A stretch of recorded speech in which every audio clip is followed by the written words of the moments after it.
I'm here with Kyle Dine, international food allergy advocate and singer. What inspired you to spread food allergy awareness? Whew. So I've had food allergies for a long time, and when I was young there was not much awareness at all. This is back in the 80s. So for me, I just wanted other people to feel more confident with food allergies growing up, because it's really important to grow up feeling positive, knowing you can do anything even if you have food allergies. Why did you choose to incorporate music into your attempt to spread awareness? I'm a musician, so anything I can do where I get to incorporate music, I'm really happy with. But if you think about songs, you can probably remember songs from when you're really young, and you remember the lyrics, you remember the chorus, so it's a great way just to remember key messages. So for me, it's a good way to get these important messages across in a fun way. How did you deal with your food allergies as a child?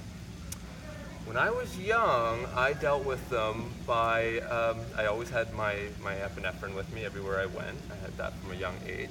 I was a little shy with my allergies, so it was a little tough for me, but I tried to teach my friends, and my friends, they had my back, so I appreciated that. Were you anxious about your allergies? I was not too anxious about my allergies until I had a really serious reaction, and that really opened my eyes and made me a little bit more anxious. But then I realized that I could have controlled that situation much better, and I realized that if I really work harder with my allergies, ask more questions at restaurants, check ingredient lists, I really don't have much to worry about. How would you recommend young kids to cope with their allergies? I think to learn as much as possible and do as much as possible on their own. I think a lot of kids rely on their parents to do everything for them, but the more that you show your parents, I can do this, I've got my allergies under control, the more freedom they're going to give you. So I think just take on those responsibilities early as possible. Have you ever gotten stage fright before a performance? Stage fright. Sometimes I do at the very start of a tour when I haven't played in a long time. It's almost like riding a bike though. I feel like, all right, I can do this, but a little bit of nerves come in every now and then.